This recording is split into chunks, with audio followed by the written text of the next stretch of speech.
Some mornings, the silence in this old wooden house feels louder than a thunderstorm. I wake before the sun most days. At 102 years old, sleep doesn't hold me the way it once did. I sit on the edge of my bed and listen. The boards creak as they settle. The wind brushes against the windows. The kettle hums faintly in the kitchen when I turn it on. And there is no other breathing in this house but mine. My name is Clara Whitfield. I live alone in Virginia, in the same wooden house my husband and I bought when we were newly married. He has been gone for 37 years now. Sometimes it feels like yesterday. Sometimes it feels like another lifetime entirely. I have outlived my parents. I have outlived my husband. I have outlived my two closest friends. I even outlived one of my children. There's a sentence I never imagined I would say. When you are young, you believe life moves forward in a straight line. You grow up, you fall in love, you build a home, you grow old together, and one day, maybe, you hold hands and go together. That's the dream we're fed. But life is not a straight line. It is a circle. And if you live long enough, you find yourself standing alone in the middle of it, holding memories instead of hands. People often ask me what it feels like to live this long. They expect me to say it feels like a blessing. And it does. But blessings can be heavy. The hardest part of living to 102 is not the aches in my knees or the stiffness in my fingers. It's not the doctor visits or the medications lined neatly by the sink. It's the accumulation of goodbyes. Every goodbye leaves a mark. And if you live long enough, your heart begins to look like a quilt stitched together with loss. I remember the day I met my husband, Thomas. I was 19. He had oil on his hands from working at the mechanic shop. He smiled at me like he had been waiting his whole life for that moment. I didn't know then that I would one day sit alone at our kitchen table, tracing the rim of his favorite coffee mug, wishing I could hear that laugh just one more time. We had 54 years together, 54 years of ordinary days, and I want you to hear that word carefully, ordinary. Because when you are young, you chase extraordinary. Grand gestures, big milestones, picture-perfect moments. But what I miss most now are the ordinary mornings. Him reading the newspaper, me humming while I fried eggs, the way he would reach across the table and squeeze my hand for no reason at all. I don't remember every anniversary gift. I don't remember every vacation. But I remember the sound of his boots by the door. That's what stays. When Thomas passed, people filled this house with casseroles and sympathy. They said things like, "He lived a good long life," and he did. But that didn't quiet the silence at night. The first evening alone, I sat in our living room and stared at his empty chair. I thought, this is what forever feels like. Loneliness is not the absence of people. It is the absence of the one person who knew your entire story. For months, I walked around like a ghost in my own home. I would reach for a second plate before remembering I didn't need it. I would turn to say something before realizing there was no one there to answer. Grief is not loud. It is quiet and patient. It waits in the smallest corners of your day. But here is what living 102 years has taught me about love. Love does not end when a heartbeat does. It changes form. In the beginning, love is presence. It is warm hands and shared laughter. It is building a life together brick by brick. But after loss, love becomes memory. It becomes gratitude.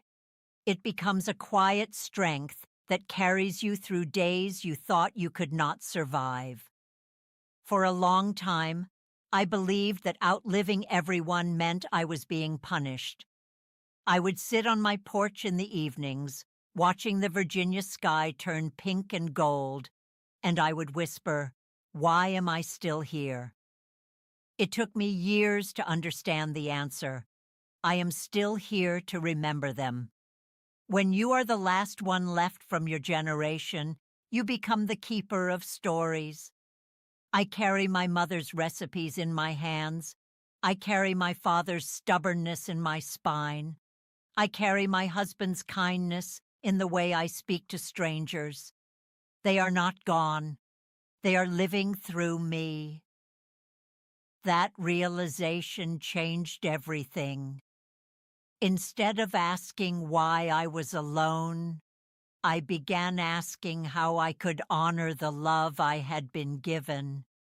So I started small. I planted the garden Thomas always wanted but never had time for. I learned to fix the loose fence by myself. I invited neighbors over for tea, even when my voice trembled from disuse. Courage at 80 looks different than courage at 20. At 20, courage is chasing dreams. At 80, courage is choosing to keep living when it would be easier to shrink.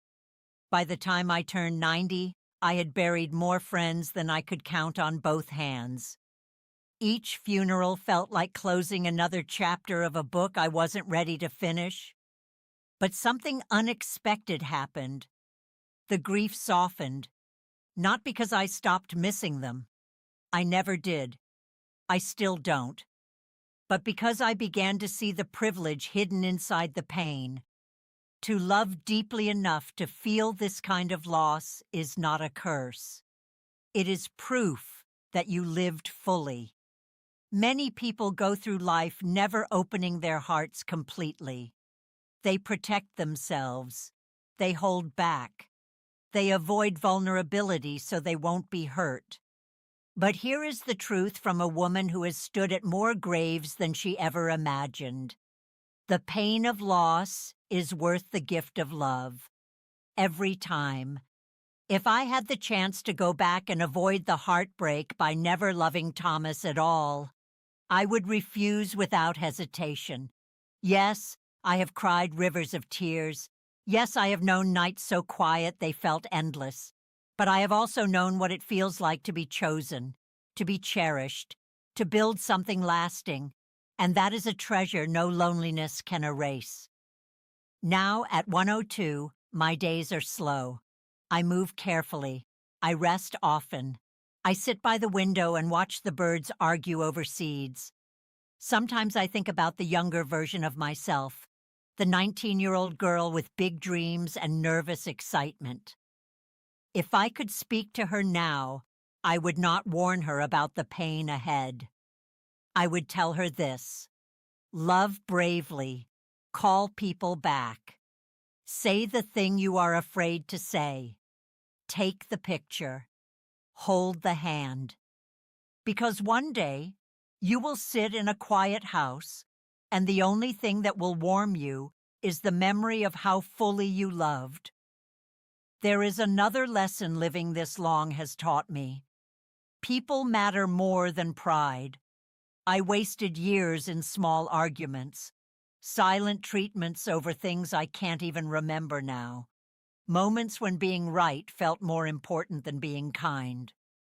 At 102, I cannot tell you what those arguments were about, but I can tell you I wish I had chosen softness more often.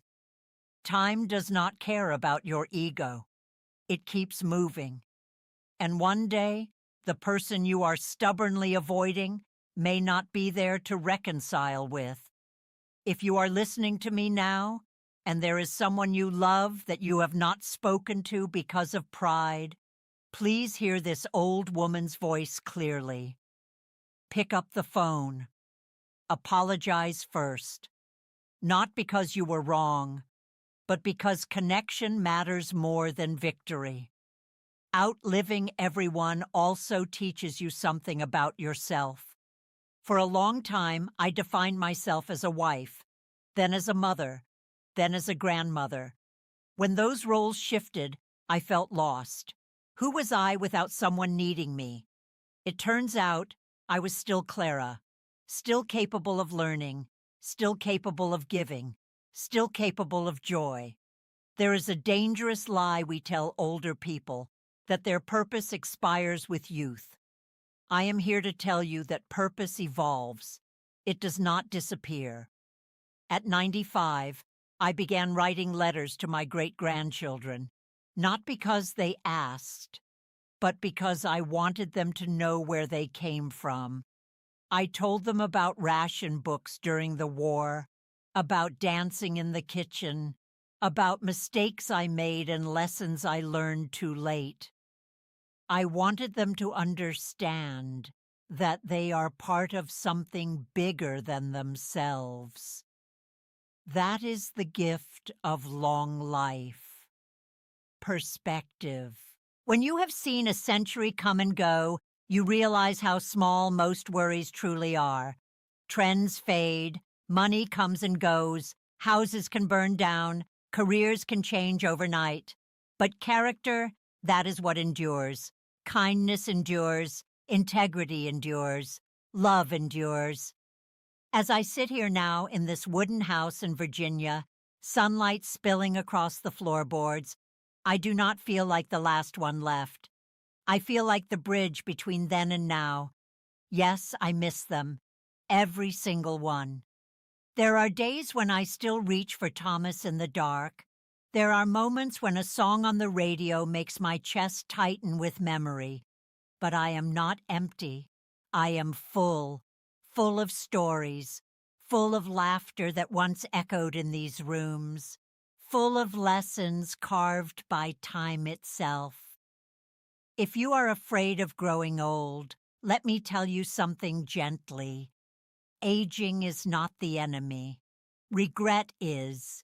Do not wait to live until everything is perfect. It never will be. Do not withhold love because you fear loss. Loss will come regardless. Do not assume you have time to say what matters. Time is more fragile than you think.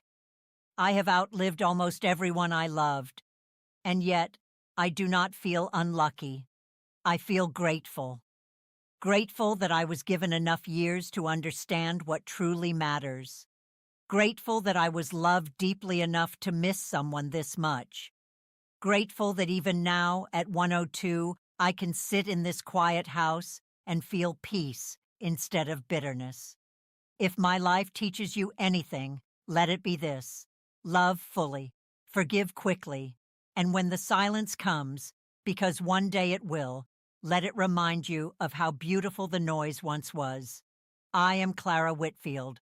I am 102 years old, and I am still here.